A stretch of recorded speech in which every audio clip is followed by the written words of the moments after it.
Hello learners, I am Dr. Meenu from LVSM College Karandi, Jamshedpur. In this video lecture, I am going to discuss about the anomalous secondary growth in dicot stem. In this video, we discuss about anomalous secondary growth in Boravia stem. So, let's proceed with our video.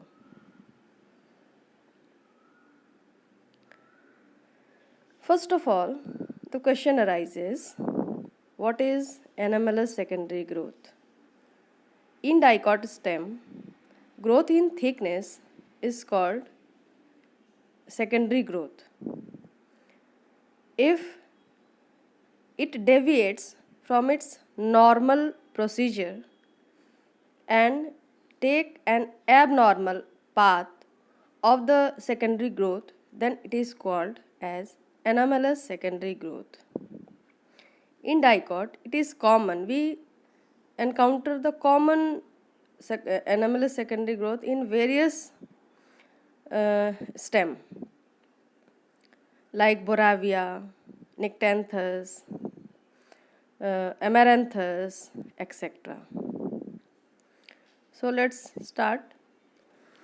In normal secondary growth, in dicotyledonous stem is characterized by some characters of normal secondary growth of in the stem of dicot it discussed below.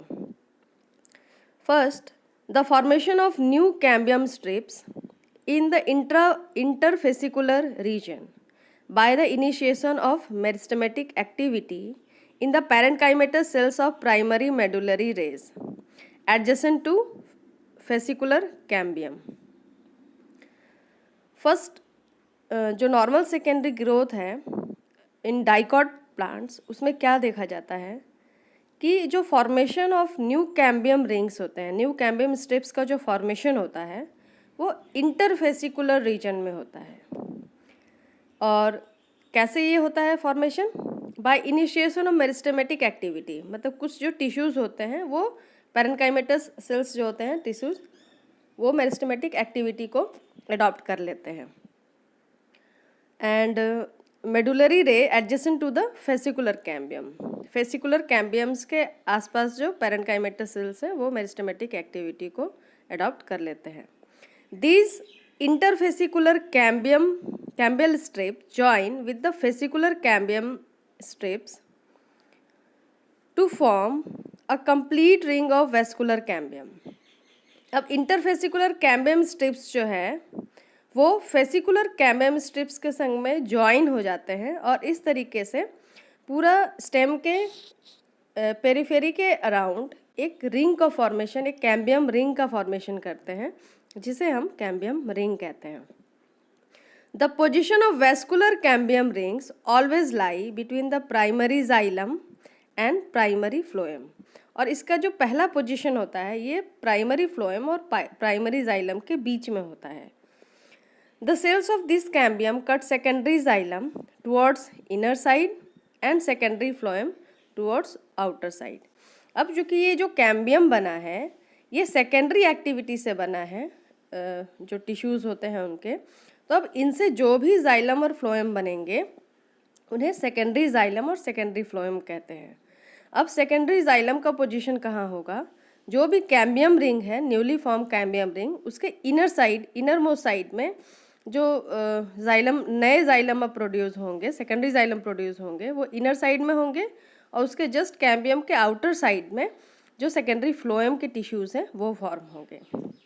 Normally single vascular cambium rings remain active and no extra cambium rings are formed except a ring of cork cambium which develop.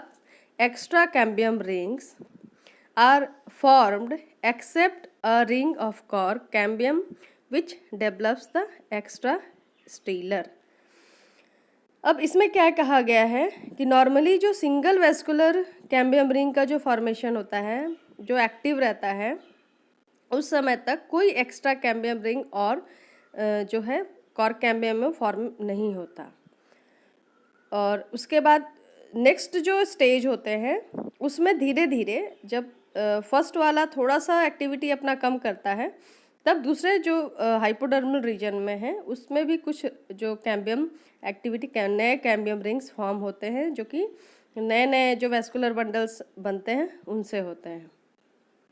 Develops from the extra cambium ring as form except a ring of cork cambium which develops the extrastellar। इसमें जब हम लोग देखते हैं तो जो cork reason जिस भी मेरिस्टेमेटिक सेल से प्रोड्यूस होता है वो इस नॉर्मल कैम्बियम से नहीं होकर करके वो एक्स्ट्रा स्टीलर रीजन में प्रोड्यूस होता है, और बाकी जितनी भी सेकेंडरी ग्रोथ के जो टिश्यूज़ होते हैं वो सभी स्टीलर रीजन में फॉर्म होते हैं। जितने भी एक्स्ट्रा वेस्कुलर बंडल्स बनेंगे, एक्स्ट्रा लेयर्स बनेंगे, उन्हीं के जो कैम्बियम रीजन है उसी से नए नए सेकेंडरी ग्रोथ होंगे।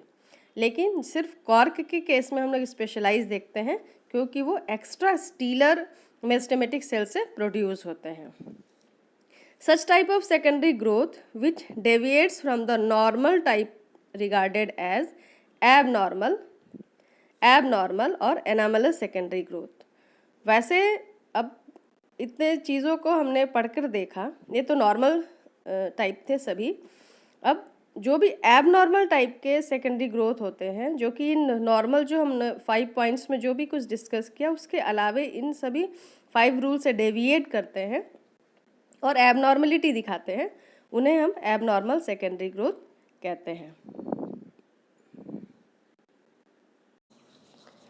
The anomalous secondary growth in dicotyledonous stem can be studied under the following broad category.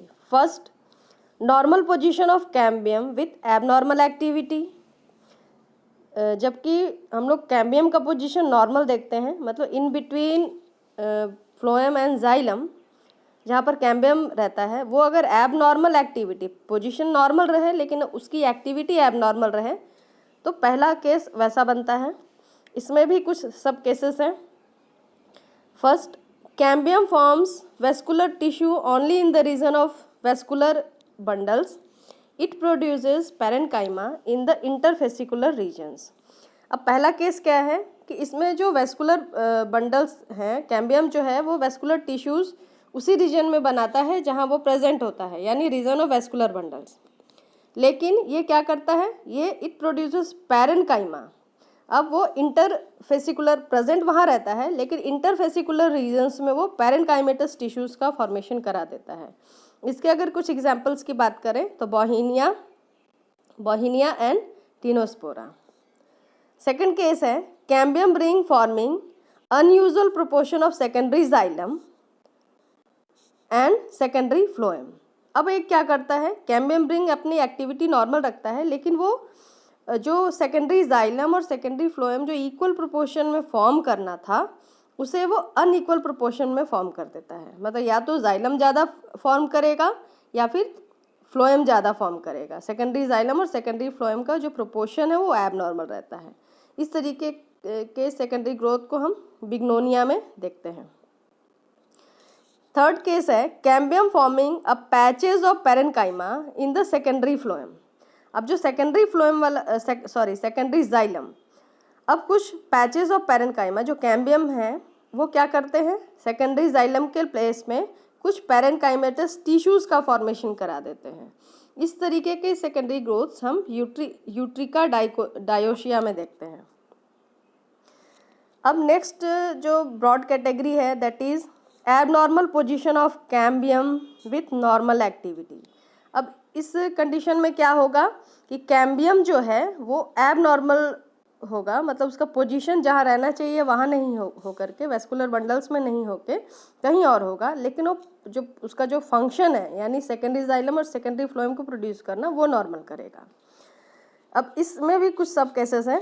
First, cambium develops around each vascular strand which forms separate cylinders of vascular tissues in which the secondary xylem is formed towards the inner side and secondary phloem towards the outer side।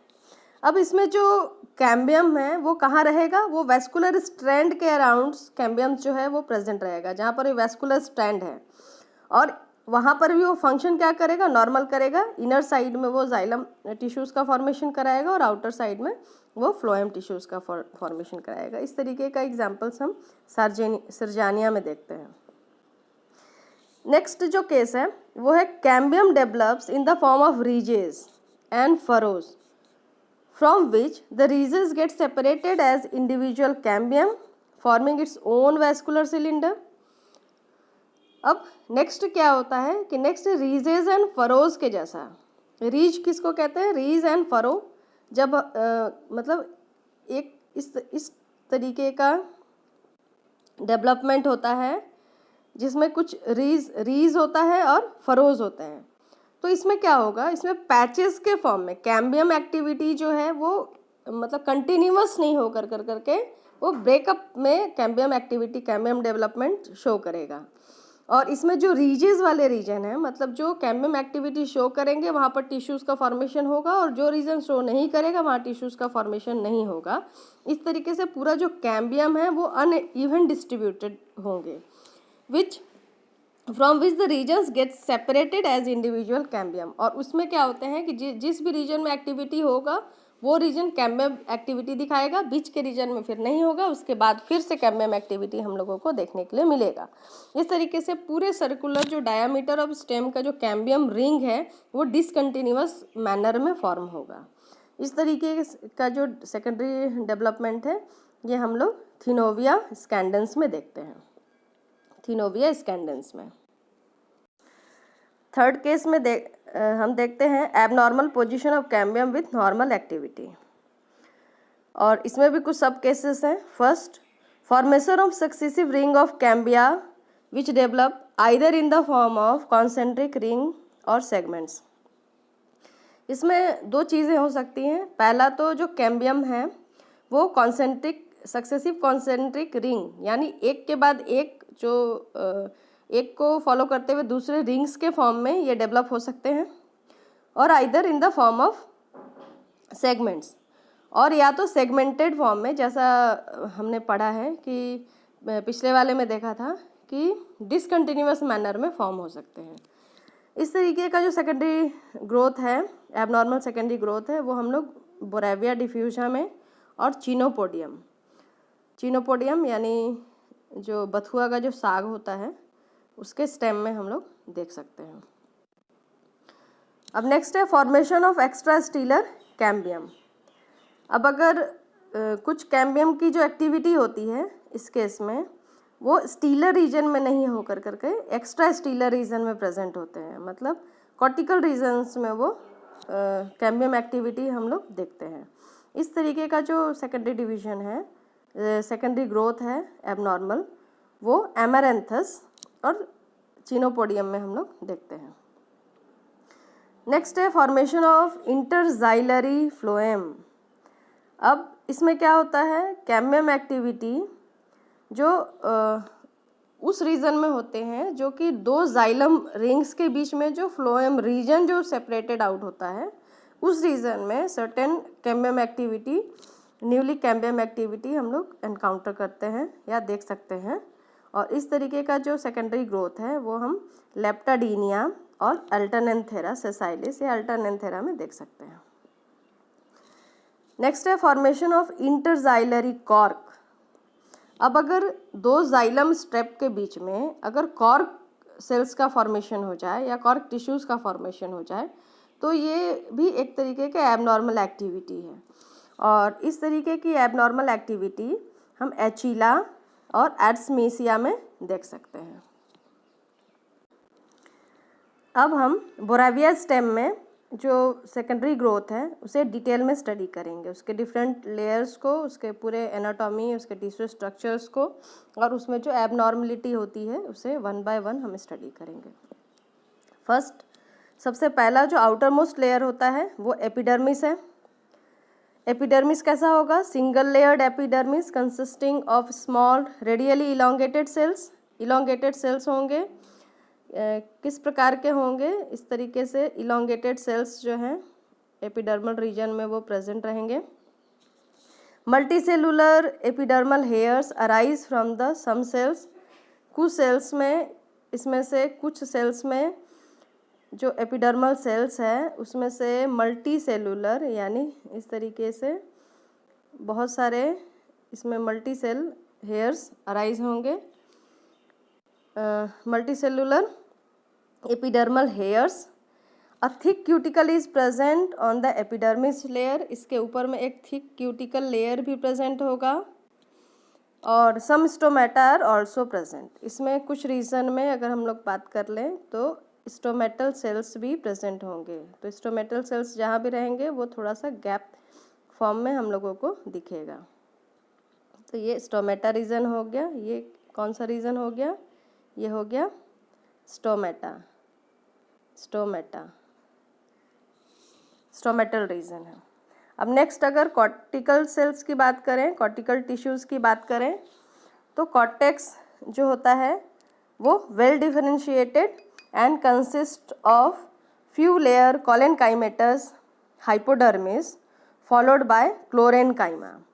अब ये कैसा होगा? कुछ layers का differentiation होगा cortex का, जिसमें कुछ हाइपोडर्मिस होंगे और कुछ क्लोरेनकाइमेटस सेल्स होंगे। अब हम लोग एक स्टेम की अगर बात करें तो स्टेम इस प्रकार का होगा, या इसे हम लोग और अच्छे तरीके से समझ सकते हैं कि अगर ये हमारा स्टेम है तो ये हो गया वेस्कुलर बंडल का पार्ट, और एपिडर्मिस से नीचे ये वाला जो रीजन है ये हाइपोडर्मल, ये रीजन हाइपोडर्मल। तो हाइपोडर्मल रीजन को अगर हम लोग इलाबोरेट करें, ये रहा हमारा एपिडर्मल रीजन। एपिडर्मिस में कुछ स्टोमेटा, उसके अलावे ये ऊपर में, इसके अलावे हाइपोडर्मल रीजन में कुछ कोलेनकाइमेटस सेल्स होंगे। कोलेनकाइमेटस सेल्स थिक वॉल्ड होते हैं और उनके जो कॉर्नर रीजन है वहाँ पर डिपोजिशन होता है लिग्निन का, ये हमने पढ़ा। इसके अलावे इसके नीचे कुछ ऐसे सेल्स होंगे जिनमें जो क्लोरोफिल होता है, मतलब क्लोरोप्लास्ट का डिस्ट्रीब्यूशन ज़्यादा होगा। इन सेल्स में क्लोरोप्लास्ट का डिस्ट्रीब्यूशन ज़्यादा होगा। तो क्लोरोप्लास्ट का डिस्ट्रीब्यूशन अगर ज़्यादा होगा तो इन्हें हम लोग कहेंगे क्लोरेनकाइमा, क्लोरेनकाइमा। और यहाँ चूँकि इसके जो कॉर्नर वाले रीजन हैं वहाँ पर बहुत ज़्यादा लिग्निन का डिपोजिशन होता है, लिग्निन का डिपोजिशन होता है, तो इसे ये जो रीजन है दैट इज़ कोलेनकाइमा। ये रीजन है कोलेनकाइमा, ये रीजन कोलेनकाइमा है।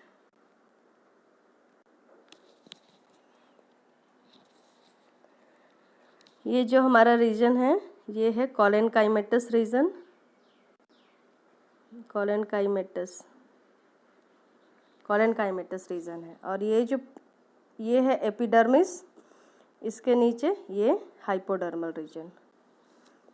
ये अभी इसके नीचे और भी कॉर्टिकल रीजन होगा, उसके बाद वेस्कुलर टिश्यूज़ प्रेजेंट होंगे, लेकिन ये जो स्टार्टिंग में है ये इसे कहते हैं हाइपोडर्मिस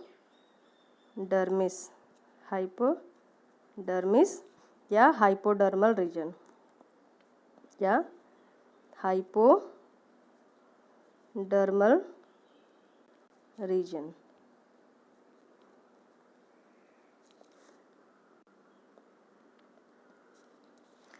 अब कोलेनकाइमा जो होता है वो 3 to 4 सेल्स डीप होगा जैसे मैंने दिखाया, but generally near stomata is only 1 layer. जहाँ पर भी स्टोमेटा है, चूँकि अंदर की तरफ उसमें स्टोमेटल चैम्बर होंगे तो वहाँ वो उसका जो लेयर है वो 1 लेयर ही होगा। Chlorenchyma is present inner to the collenchyma, जैसा हमने देखा जो क्लोरेनकाइमस सेल्स थे वो इनर साइड में प्रेजेंट थे और वो 3 to 7 लेयर्स के होंगे। अब chlorenchymatous cells are thin walled, oval, full of chloroplast and enclosed many intercellular spaces. और क्लोरेनकाइमेटस सेल्स में बहुत सारे इंटरसेलुलर स्पेसेस होंगे और उसमें बहुत सारा क्लोरोप्लास्ट होगा, क्योंकि क्लोरेनकाइमेटस हैं वो फोटोसिंथेसिस कराएंगे। और endodermis is clearly developed and made of many tubular and thick walled cells. अगर एंडोडर्मल जो होता है रीजन वो बैरल शेप्ड सेल्स होंगे, ट्यूबुलर होंगे और थिक वॉल्ड सेल से बने हुए होंगे। अब just below the epidermis pericycle layer present होता है। अब जो पेरिसाइकिल लेयर है इनर टू द एंडोडर्मिस होता है और it is present parenchymatous pericycle but at the same place. Parenchymatous pericycle के नीचे प्रेजेंट होता है but at some places it is represented as the part of the vascular tissues. ये pericycle layer endodermis के नीचे प्रेजेंट होता है और वेस्कुलर बंडल्स का आउटर लेयर बनाता है। अब हम सबसे important part that is vascular system की बात करते हैं वोरेबिया प्लांट्स के अंदर। वेस्कुलर बंडल कैसे होते हैं? Vascular bundles are present in 3 rings, 3 rings में प्रेजेंट होते हैं। In outer most ring are present 2 large bundles. In the middle ring number ranges from the 6 to 14, while the outermost ring consists of 15 to 20 vascular bundles. अब vascular bundles जो inner most vascular bundles हैं and middle rings are medullary bundles, वो medullary bundles हैं। Vascular bundles are conjoint, collateral and and arch. Means जो vascular bundles हैं वो vascular bundles के जो सेल हैं मतलब जाइलम और फ्लोएम, वो दोनों ही एक ही जो मेरिस्टेमेटिक सेल होगा उससे प्रोड्यूस होंगे, जाइलम भी और फ्लोएम भी, इसलिए इन्हें कहते हैं conjoint. Collateral means vascular bundle में वो मतलब अगल बगल अरेंज रहेंगे, उनका पोजीशन अगल बगल ही रहेगा, that is called collateral, side by side present रहेंगे। एंड एंड आर्च, जब जाइलम जो सेल्स होते हैं उनका पोजीशन सेंटर की तरफ होगा और फ्लोएम का पोजीशन आउटर मोस्ट रीजन में होगा, तो इस टाइप वेस्कुलर बंडल के आउटर मोस्ट रीजन में होगा, तो इस टाइप के जो अरेंजमेंट है उसे कहते हैं endarch. The vascular bundles of the innermost ring are large, oval and lie opposite to the each other with their xylem facing towards the centre and phloem outwards. अब अगर बात करें कि जो वेस्कुलर बंडल जो inner most ring present होता है, वहाँ जो रिंग है वहाँ पर जो सेल्स होते हैं वो बड़े होते हैं, oval in shape and lie opposite to each other, और एक दूसरे के ऑपोजिट डायरेक्शन में वो प्लेस्ड होते हैं। इन दिस जाइलम फ्लेसिंग, उनका जो जाइलम सेल्स हैं facing towards the centre and phloem outwards, ये तो हम लोग पहले ही बात कर चुके हैं इस पर। Middle ring consist of 6 to 14 small vascular bundles. अब जो मिडिल रिंग्स हैं उसमें सिर्फ एक ही वेस्कुलर बंडल नहीं होगा, उसमें 6 to 14 छोटे छोटे वेस्कुलर बंडल्स प्रेजेंट होंगे। The vascular bundles of the inner and middle rings में शो लिटिल सेकेंडरी ग्रोथ। अब जो इनर मोस्ट है और मिडिल लेयर है वहाँ पर बहुत ही थोड़ा सेकेंडरी ग्रोथ, यानी जो उसके जो कैम्बियम है कुछ ही सेल्स को प्रोड्यूस कर पाएंगे, तो थोड़ा ही थिकनेस को इंक्रीज करा पाएगा गिर्थ का। और जो फ्लोएम कंसिस्ट ऑफ, अब उसमें जो फ्लोएम टिश्यूज़ हैं उनमें क्या स्पेशलिटी है? They consist of sieve tubes, companion cells, phloem parenchyma, while जबकि जाइलम जो होता है वो consist of vessels, tracheids and xylem parenchyma. इतने सेल्स से वो दोनों का जो जाइलम और फ्लोएम का जो कंपोजिशन है वो अपने एलिमेंट्स से, कंपोनेंट से इस तरीके से वो कंपोज होता है। Outermost ring of the vascular bundles contain interfascicular cambium which is absent in other 2 rings. अब जो सबसे आउटरमोस्ट रिंग है वहाँ का जो वेस्कुलर बंडल है उसमें इंटरफेसिकुलर कैम्बियम प्रेजेंट होता है। इंटरफेसिकुलर कैम्बियम मतलब जो 2 वेस्कुलर बंडल्स के बीच में जो कैम्बियम एक्टिविटी है वो हम लोगों को सबसे आउटर मोस्ट रिंग में मिलता है, बाकी 2 इनर मोस्ट और जो मिडिल रिंग होते हैं उनमें ये प्रेजेंट नहीं होते हैं। यहाँ इस डायग्राम में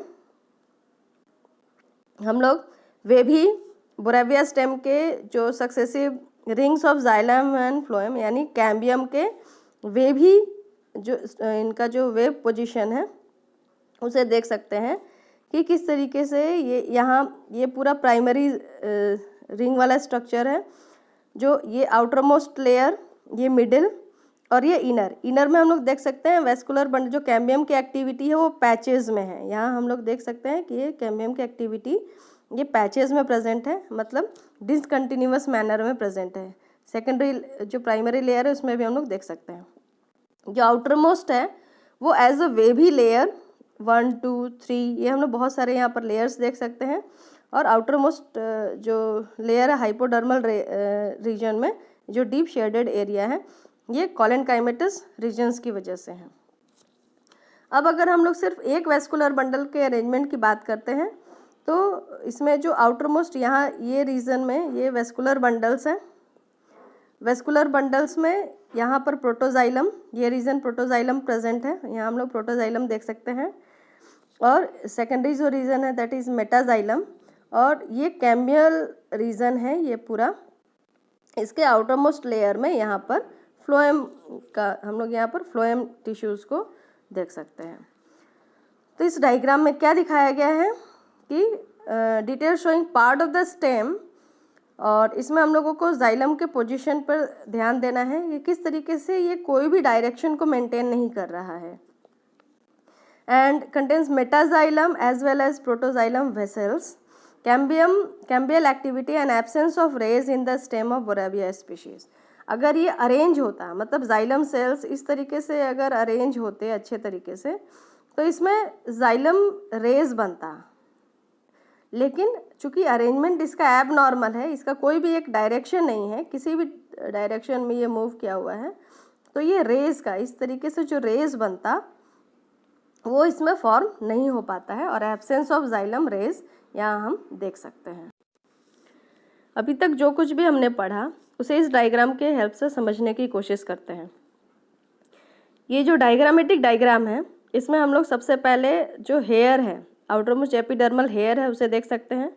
उसके जस्ट नीचे एपिडर्मल लेयर प्रेजेंट है। एपिडर्मल लेयर जो है सिंगल लेयर है, उसमें स्टोमेटा भी होता है। उसके नीचे जो हाइपोडर्मल लेयर है वहाँ कोलेनकाइमा लेयर, उसके बाद क्लोरेनकाइमा लेयर, जिसे यहाँ दिखाया गया है। अगर इसे डिटेल में देखें तो ये रहा एपिडर्मल रीजन, एपिडर्मल रीजन हो गया ये एपिडर्मल रीजन।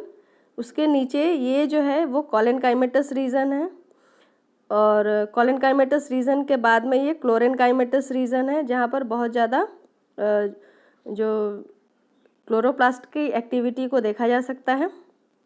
उसके बाद में ये जो है ये सेकेंडरी कैम्बियम है, और इस सेकेंडरी कैम्बियम के ऊपर हम लोग इस रीजन में ग्रुप ऑफ जो प्राइमरी फ्लोएम है, प्राइमरी फ्लोएम जो क्रस्ट फ्लोएम है, वो प्राइमरी फ्लोएम के हम लोग पोजीशंस को देख सकते हैं। और इसके बाद में इनरमोस्ट जो लेयर है वो ये स्क्लेरेनकाइमेटस, ये xylem cells, secondary xylem cells के फॉर्मेशन को है, जो कि सारे मिलकर के कंजंक्टिव टिश्यूज़ का फॉर्मेशन कराते हैं। यहाँ हम सेकेंडरी जो कैम्बियम एक्टिविटी है, सेकेंडरी कैम्बियम को देख सकते हैं। ये जो रीजन है दैट इज़ सेकेंडरी कैम्बियम का रीजन है। उसके बाद में ये पूरा जो कैम्बियम एक्टिविटी के बाद में ये जो फर्स्ट लेयर है दैट इज़ ये आउटर मोस्ट, ये वाला जो लेयर था ये आउटर मोस्ट वेस्कुलर बंडल वाला, ये सबसे outer most layer of cambium बनाया। उसके बाद में जो मिडिल लेयर है ये वाला, और इनर मोस्ट जो होगा ये दो जो बड़े वेस्कुलर बंडल्स हैं जो कि यहाँ रिप्रेजेंट किए गए हैं। ये सेकंड वाला ये सेकंड लेयर है, और ये इनर मोस्ट है, ये इनर मोस्ट लेयर है प्रेजेंट है। अब अगर इसमें बात करें तो वेस्कुलर बंडल्स के पोजीशन बिल्कुल भी सेंट्रीपिटल, ये सेंटर पिथ रीजन है, ये पिथ रीजन। इसके संग में यहाँ पर हम लोग जाइलम के पोजीशंस को देख सकते हैं, that is primary xylem and primary phloem. और इसमें भी कैम्बियम एक्टिविटी यहाँ पर हम लोग देखते हैं, लेकिन बहुत ही लेस होता है। जो सेकंड लेयर है, सेकंड लेयर में भी हम लोग कैम्बियम एक्टिविटी बहुत ही कम देखते हैं, सेकेंडरी कैम्बियम। और ये सेकेंडरी जाइलम और सेकेंडरी फ्लोएम जो फॉर्मेशन इसमें बहुत ही लेस होता है। तो इसमें भी हम लोग जाइलम का पोजीशन इस जगह देख सकते हैं, फ्लोएम का पोजीशन आउटर मोस्ट लेयर में, बीच में कैम्बियम रिंग को एनकाउंटर कर सकते हैं, देख सकते हैं। और ये वाला तो मैंने समझा ही दिया है कि ये पूरा सेकेंडरी जाइलम और सेकेंडरी फ्लोएम, और सबसे ज़्यादा कैम्बियम एक्टिविटी इस रीजन में ही होती है, सबसे ज़्यादा कैम्बियम एक्टिविटी इस रीजन में होती है, जिसकी वजह से डिफरेंट वेव्स का फॉर्मेशन होता है इन बोरेविया स्टेम, जिसे हम लोगों ने देख लिया है। तो वेव्स का फॉर्मेशन क्यों होता है? क्योंकि जो एक्टिविटी है फ्लोएम और जाइलम के सेल्स को प्रोड्यूस करने की, जो कैम्बियम की जो कैपेसिटी है वो एबनॉर्मल होती है, वो अनइक्वल प्रोपोर्शन में जाइलम और फ्लोएम सेल्स का फॉर्मेशन कराते हैं, जिसकी वजह से उनका जो कैम्बियम है वो रिंग शेप में ना होकर करके वेवी शेप में होता है। और यही जो कैरेक्टर है ये बोरेविया स्टेम का एबनॉर्मल कैरेक्टर है। अब इस सारे चैप्टर को अगर हम समराइज़ करें कि हमने इस वीडियो में क्या पढ़ा, तो सबसे पहले हमने एक नॉर्मल सेकेंडरी ग्रोथ जो डाइकॉट प्लांट में होता है उसके बारे में डिटेल में समझा। उसके अलावे डिफरेंट टाइप्स के secondary growth in dicot stem, उसके अलग अलग केसेस और उसके अलग अलग फीचर्स को समझा।